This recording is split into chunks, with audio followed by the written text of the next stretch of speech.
Picture this. October 15th, 1834. The sun's shining with that deceptive autumn warmth that tricks you into thinking winter's still weeks away.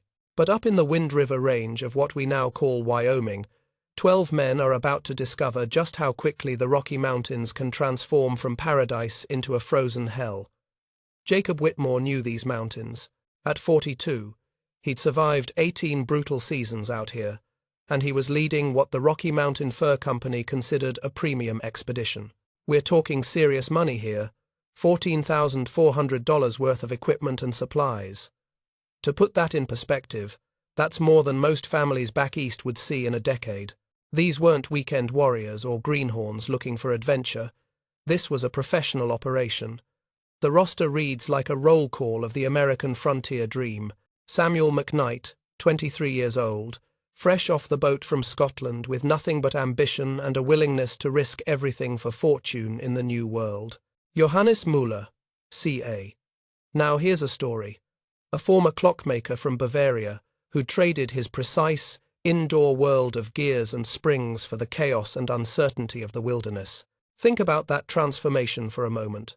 Moses Freeman, an escaped slave from Virginia, building a completely new identity in a place where your past mattered less than your ability to survive. And then there's Timothy Walsh, barely 17, on his very first expedition, probably scared out of his mind but trying desperately not to show it.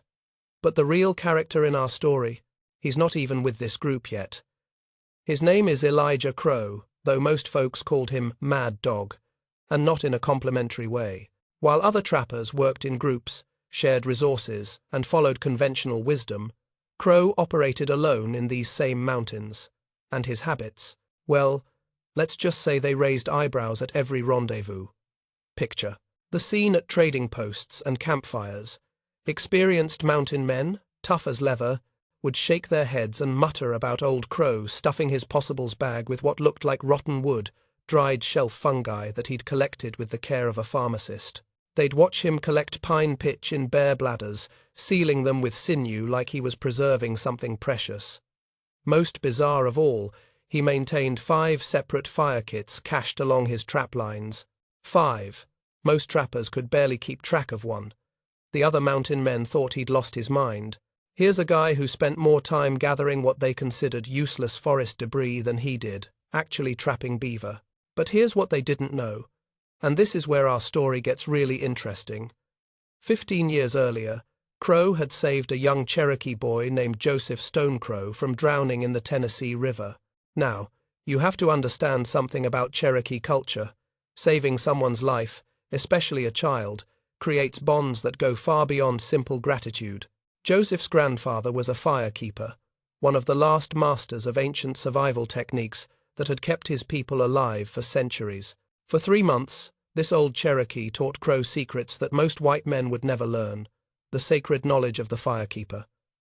We're not talking about Boy Scout campfire skills here. This was profound, generational wisdom about reading weather patterns, understanding how different fungi behave in various conditions, knowing which trees surrender their inner bark most readily, and most critically, how to create fire when conventional methods fail completely. The Cherokee had perfected these techniques through countless winters, when failure meant death for entire families. So, while other trappers mocked Crow's strange collections and obsessive preparation, he was actually carrying forward 1,000-year-old survival wisdom. Those dried shelf fungi? They could smolder for 12 hours without flame. That pine pitch sealed in bare bladders? It would burn even when soaking wet. Those 5 fire kits? Each one contained materials processed and prepared using techniques that predated European arrival in North America. By October 22nd, something was changing in the high country. The temperature readings at Fort Bridger, the nearest outpost of civilization, showed an unusual drop, 8 degrees below freezing. Now, that might not sound catastrophic to modern ears, but experienced mountain men knew how to read the signs.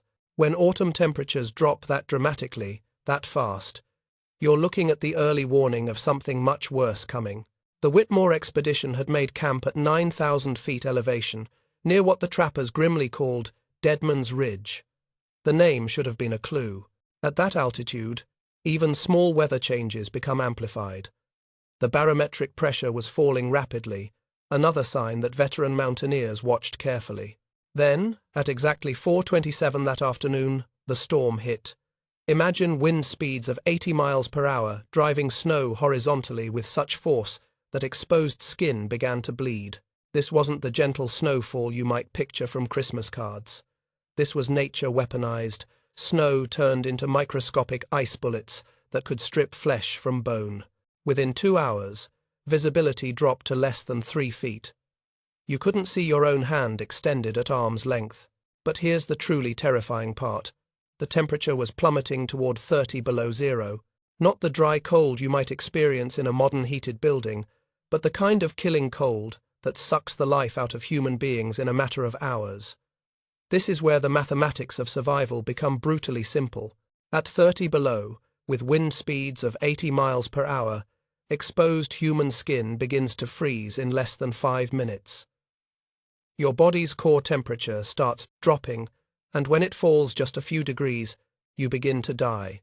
The 12-man Bridger expedition, with all their experience and expensive equipment, suddenly found themselves facing the kind of situation that had killed countless other parties over the decades.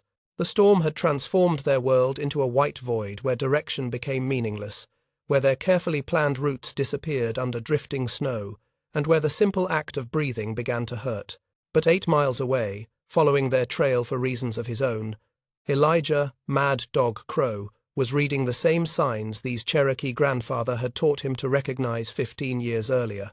The wind patterns, the way the snow was falling, the particular quality of the cold, all of it told him that men were about to die unless someone who understood the old ways reached them first. What happened next would become the stuff of legend, a story that would fundamentally change how people thought about wilderness survival, because sometimes what everyone calls madness is actually the deepest kind of wisdom waiting for its moment to save lives. Now, here's where our story takes a turn that sounds almost too incredible to believe. But this is documented history, folks, recorded in the journals of survivors and verified by multiple witnesses. The Whitmore expedition's situation went from dire to absolutely catastrophic in a matter of hours. You see, when that 80-mile-per-hour wind hit their camp, it didn't just bring snow and cold, it brought chaos. The pack horses, those reliable beasts that carried their lifeline of supplies, went absolutely mad with terror. Picture these animals, bred for mountain work and trained to handle harsh conditions, suddenly facing something beyond their comprehension. The sound alone would have been terrifying.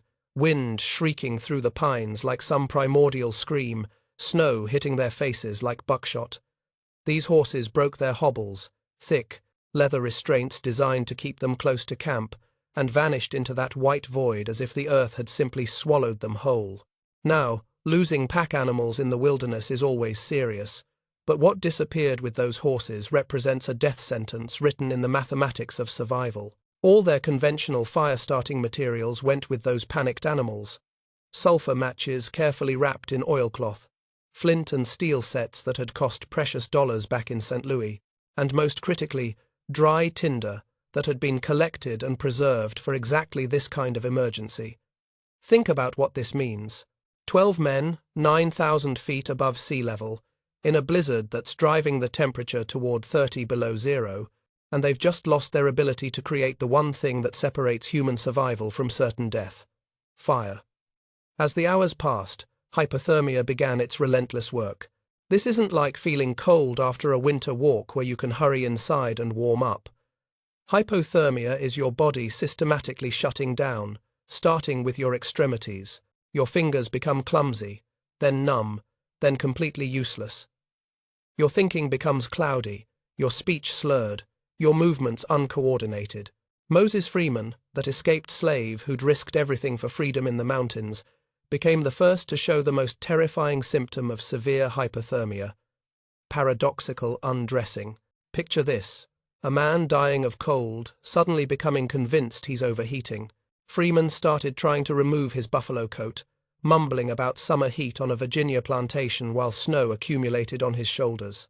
His brain, starved of oxygen and warmth, was literally malfunctioning. The other men were sliding down that same deadly slope. Samuel McKnight, the young Scots immigrant, had developed what veterans called the 1,000-yard stare. That empty, unfocused gaze that meant his mind was already beginning to disconnect from reality. Johannes Müller, the former clockmaker whose precise German engineering mind had served him well in the wilderness, found his hands shaking so violently he couldn't manipulate the simplest tools. Young Timothy Walsh, barely 17 and probably thinking this was going to be his first and last mountain expedition, had curled into a ball, his body instinctively trying to preserve core heat. Jacob Whitmore, the expedition leader with 18 seasons of experience, knew exactly what was happening to his men, and that knowledge made it even worse. He understood they were all going to die, and there wasn't a damn thing his experience could do about it.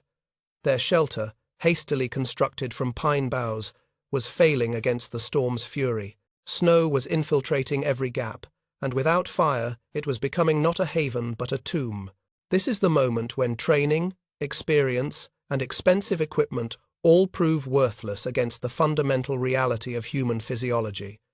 We are tropical creatures, and without external heat sources, we die quickly in extreme cold. Then, through that screaming wind, came a sound that none of them quite believed at first. Footsteps. Deliberate, measured footsteps crunching through the deep snow. Not the random stumbling of another lost party, but the confident gait of someone who knew exactly where he was going. Elijah Crow materialized out of that white chaos like something from a fever dream. Picture him, a lean, weathered man in his 50s, moving through conditions that had reduced 12 experienced mountaineers to dying invalids. He'd been following their trail, not out of some heroic rescue mission, but for the most practical reason imaginable. They'd unknowingly made camp directly across his carefully maintained trapline. But when Crow saw their condition, something shifted. This wasn't about beaver pelts anymore. This was about the sacred responsibility his Cherokee teacher had drummed into him.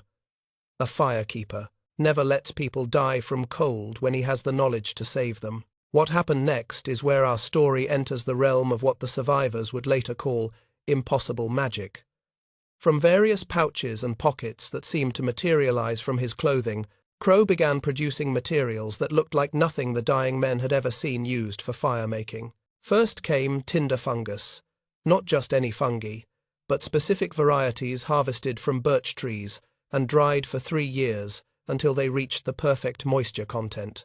Then char cloth, made from cotton shirts burned in sealed tins according to a precise process that created material capable of catching the tiniest spark. And most mysterious of all, something he called amadou, the processed inner layer of horsehoof fungus that could literally catch fire from sparks invisible to the naked eye. But the real magic was his bow drill. While the expedition members watched in disbelief through their hypothermic haze, Crow unwrapped what looked like a collection of random wooden pieces, a curved piece of juniper with a sinew string, a spindle of straight pine, perfectly sized for his hands, a fireboard of cedar with pre-carved notches, each one shaped through years of use, and a palm-sized socket stone, worn smooth by countless fires. Now, creating fire with a bow drill under normal conditions requires skill, patience, and dry materials. Creating fire with a bow drill in an 80-mile-per-hour blizzard with temperatures 30 below zero should be physically impossible. The friction required to create heat would be constantly dissipated by the wind. The tinder would be too cold and wet to ignite. The entire process would fail at multiple points. But Crow had learned secrets that went beyond conventional firemaking. Within 30 seconds, he had created a glowing coal in his fireboard. The men watching couldn't understand how this was happening. Their numbed minds couldn't process the precise technique, the perfect materials, the movements refined through 15 years of practice. That first spark transferred to his tinder nest, a carefully prepared mixture of shredded inner bark and pitch-laden pine needles. When the flame caught, it seemed to violate the laws of physics. Fire shouldn't be possible in these conditions, yet there it was, growing stronger despite the howling wind. But Crow's true innovation came next. Using his Cherokee training, he began constructing what he called a fire cocoon, overlapped pine boughs, arranged in a double-walled pattern that created a heat trap. The design channeled smoke upward while protecting the flame from lateral wind, creating a micro-environment where combustion could not only survive but thrive. As that impossible fire grew stronger, 12 dying men began to understand that they'd just witnessed something extraordinary. Not magic in any supernatural sense, but the application of knowledge so refined, so perfectly adapted to these exact conditions, that it might as well have been supernatural. The fire that shouldn't exist was about to become their lifeline through 13 hours of hell. What unfolded through the night of October 22nd to 23rd, 1834, was a masterclass in survival orchestration that would influence wilderness training for the next century and beyond. Elijah Crow didn't just save 12 men with a miraculous fire. He transformed them into a survival machine with the precision of Swiss clockwork. And that comparison isn't accidental, because Johannes Müller, our Bavarian clockmaker turned trapper, would later write that Crow operated their survival with the same methodical precision Müller had once applied to intricate timepieces. Crow immediately divided the men into 3-hour shifts, and this wasn't arbitrary organization. This was based on his deep understanding of human physiology under extreme stress. Fire feeders who maintained precise fuel addition rates, because too much wood too fast would create smoke that could suffocate them in their enclosed shelter, while too little would let the fire die and doom them all. Shelter builders who continuously reinforced the wind barriers, because even small gaps in their defenses could create deadly drafts that would steal precious heat. And most ingeniously, human warmth chains where men lay pressed together, rotating positions so no one remained on the cold outer edges too long. This wasn't just about sharing body heat, though that was critical. This was about preventing the psychological isolation that hypothermia creates, where dying men convince themselves they're fine and wander off into the snow to die alone. Young Timothy Walsh, despite frostbitten fingers that should have made fine motor work impossible, proved especially adept at preparing the pine resin fuel bundles. Under Crow's guidance, he learned to identify which pine pitch would burn hottest and longest, how to wrap it with shredded bark to control burn rate, and most critically, how to prepare these fuel bundles in advance so the fire never went more than minutes without proper fuel. Johannes Müller's clockmaker precision became invaluable in optimizing the fire feeding schedule. He calculated exact intervals for fuel addition, monitored burn rates, and helped establish the rotation schedules that kept everyone functional. Müller later wrote that Crow's methods reminded him of the most sophisticated mechanical systems. Every component serving multiple purposes, every action calculated for maximum efficiency. But the real genius of Crow's approach lay in his storytelling. As the wind howled and the temperature continued to drop, he shared knowledge disguised as entertainment, keeping men's minds sharp against hypothermia's mental fog. He told them about his Cherokee teachers, how they'd shown him that specific shelf fungi could smolder for 12 hours when properly prepared, maintaining heat long after flames died. He explained why birch bark contained oils that burned even when soaking wet. Chemical compounds evolved over millions of years to protect the tree from moisture, now serving to save human lives. He spoke of the sacred responsibility of the firekeeper, how in Cherokee tradition, letting a survival fire die wasn't just failure, it was a betrayal of everyone depending on that flame for life. These weren't just campfire stories. Crow was downloading crucial survival knowledge into men who might need to use it themselves someday. He demonstrated heating rounded river stones in the coals, then wrapping them in spare clothing to create portable warmth sources. Men could hold these heated stones against their cores, warming the major blood vessels that supplied their extremities.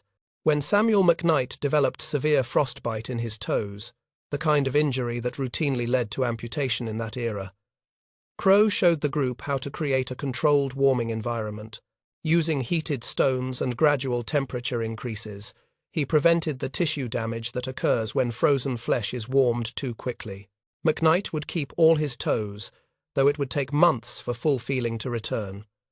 The most terrifying moment of that endless night arrived at 3:17 in the morning. Picture this. You're huddled around a fire that's literally keeping you alive, when suddenly you hear a sound like distant thunder. Not the sharp crack of lightning, but a deep, rolling rumble that seems to come from the mountain itself. Crow had been watching the snow formations above their position all night, and his Cherokee training had taught him to read the language of avalanches. That massive snow cornice hanging over their camp was showing stress fractures, hairline cracks that indicated 800 tons of snow was about to come crashing down on their position. Here's where Crow's fire placement revealed its true genius. He hadn't just built their fire for immediate warmth, he'd deliberately positioned it where the rising heat would weaken specific snow formations. His years of observing avalanche patterns had taught him that controlled heat channels could create escape routes, that understanding snow physics could turn a deadly threat into a survival tool. When that avalanche released, the sound was like the world ending. 800 tons, that's 1,600,000 pounds of snow and ice, moving at speeds that could crush a human body instantly. But the pre-weakened sections, softened by hours of rising heat from their fire, collapsed inward instead of outward. The collapsing snow created a cavity, a pocket of space that sheltered the party while the main avalanche mass roared past mere feet away. Muller, with his engineering mind, later calculated they'd survived odds of approximately 1 in 10,000. But it wasn't luck. It was the application of knowledge so sophisticated that it seemed like magic to men who didn't understand the principles involved. As dawn approached on October 23rd, the men began to realize they were going to survive. Not just survive the night, but actually live to see another day. The storm was showing signs of weakening, though snow continued to fall heavily. More importantly, they'd maintained core body temperatures through the worst of it. But Crow knew their ordeal was far from over. They were still trapped at 9,000 feet, with no pack animals, limited supplies, and snow that would make travel extremely dangerous. The fire had saved them from immediate death, but getting off this mountain alive would require even more sophisticated survival techniques. What Crow revealed next, his fire chain descent system, would prove to be perhaps his most ingenious innovation. Because saving 12 men in a blizzard was just the beginning, getting them down a mountain buried under 15 feet of fresh snow, that would require planning that went far beyond a single night's survival. The dawn of October 23rd revealed a landscape transformed into something alien and beautiful and deadly, where every step could mean the difference between rescue and disaster. Dawn on October 23rd revealed a world that looked like an alien planet. Snow depths exceeding 15 feet had transformed familiar landmarks into abstract sculptures of white. Only the highest ridges showed dark rock against the endless expanse of snow, and those distant peaks might as well have been on the moon for all the good they did. 12 men trapped at 9,000 feet, but Elijah Crow was already 3 moves ahead. While the others marveled at their survival and tried to comprehend the transformed landscape, he was implementing what would become known as his fire chain descent system, an innovation so brilliant that military survival manuals would still be teaching variations of it a century later. Here's what makes this extraordinary. Months earlier, Crow had cached emergency supplies at strategic points down the mountainside. Not random hiding spots, but carefully calculated positions based on his understanding of terrain, weather patterns, and human endurance limits. 5 warming stations spaced exactly 800 yards apart, close enough that even exhausted men could make the distance, far enough apart to create meaningful progress toward safety. At each station, waterproof containers held emergency tinder that had been prepared and tested. Pre-cut kindling stored in natural rock shelters that provided protection from moisture while remaining accessible even under heavy snow. This wasn't just preparation. This was engineering on a scale that anticipated disasters months in advance. The genius of the fire chain system lay in its psychological impact as much as its practical benefits. Instead of facing an impossible descent through 15 feet of snow with no guarantee of survival, the men now had a series of achievable goals. 800 yards to the next warming station, 800 yards to safety, warmth, and the promise of another 800 yards closer to rescue. They leapfrogged between these havens like some elaborate game of survival hopscotch, never exposed to killing cold for more than 20 minutes at a time. 20 minutes. That's the maximum time Crow calculated human beings could maintain core temperature while post-holing through deep snow at high altitude. Not 19 minutes, not 25. 20 minutes, based on years of observation and his Cherokee teacher's understanding of human limits. The psychological transformation was remarkable. Men who 12 hours earlier had been preparing to die were now moving with purpose and hope. Timothy Walsh, the 17-year-old who'd never expected to see another sunrise, found himself becoming expert at reading snow conditions and identifying the safest routes between stations.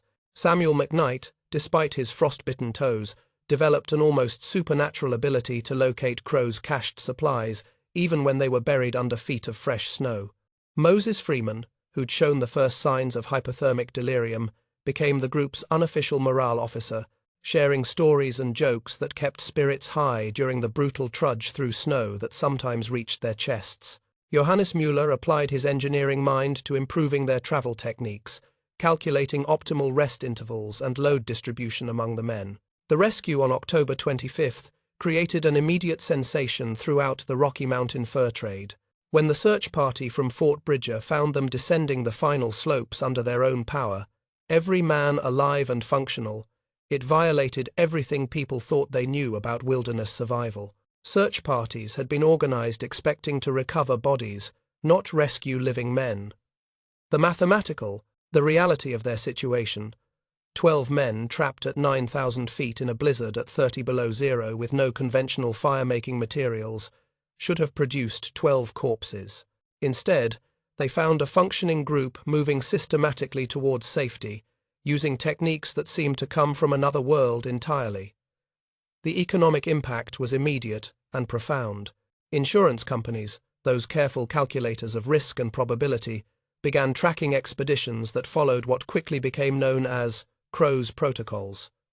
The statistics were astounding: 70% better survival rates for parties that implemented his methods. 70%. In an industry where margins between profit and catastrophic loss were razor-thin, this represented a revolution in wilderness operations. The Rocky Mountain Fur Company, recognizing the value of this knowledge, commissioned the first written manual of Crow's techniques. They paid him $300, more than most trappers earned in an entire year, to document everything from fungi identification to fire chain placement to emergency shelter construction. That manual, copied and recopied by hand, spread throughout the frontier faster than any best-selling novel. By the 1840 rendezvous at Green River, Crow's methods had become standard teaching for any serious wilderness operation. The irony wasn't lost on veteran mountaineers. The mad hermit they'd mocked for years had become the most sought-after instructor in the Rockies.